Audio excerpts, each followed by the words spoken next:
munaasabaddan 18 May ayaa ah maalin ku suntan qarannimada Somaliland tan iyo maalintii shirweynihii ka dhacay magaalada Burco xarunta gobolka Togdheer 1991kii lagaga dhawaaqay go'aan-isutaagga Somaliland ayay ahayd mid xusid gaar ah ka mudan bulshada reer Somaliland. Haddaba magaalada Oodweyne ayaa ahayd mid ay heegan ugu jireen dadweynaheedu si ay qayb laxaad leh uga qaadan lahaayeen xuska munaasabadda 18 May oo ay isu soo abaabuleen xaafad ayna gilgileen magaalada Oodweyne xarunta gobolka Daadmadheedh si ay u muujiyaan go'aan-isutaagooda taasoo carruur iyo ciroole madax iyo mijaba oo aan loo kala hadhin munaasabaddan 18 May waxaana xusid gaara mudan ciidamada baamboyda asluubta bilayska oo tan iyo 1dii bishii May la taagnaa gaardis iyo gaadaka ciyaar si ay u sugaan ammaanka una muujiyaan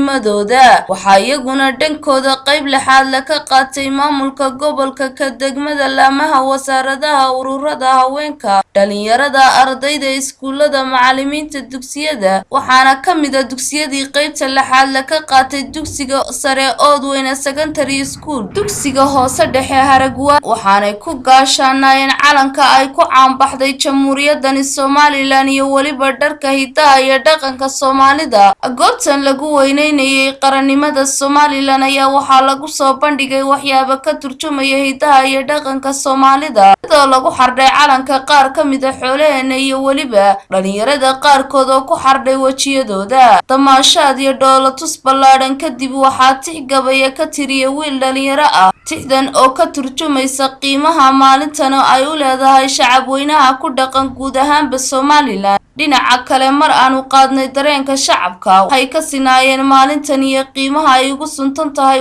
waxaanay baaq u direen ummadda reer Somaliland meel kasta ay ka joogaan daafaha caalamka in ay adkeeyaan maalintani qiimaha ay leedahay. saadaasha waxaan iyo sanad khayr leeyaan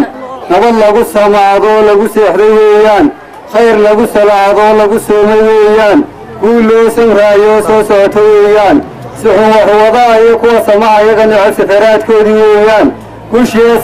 سمايسية سنة قورة ويان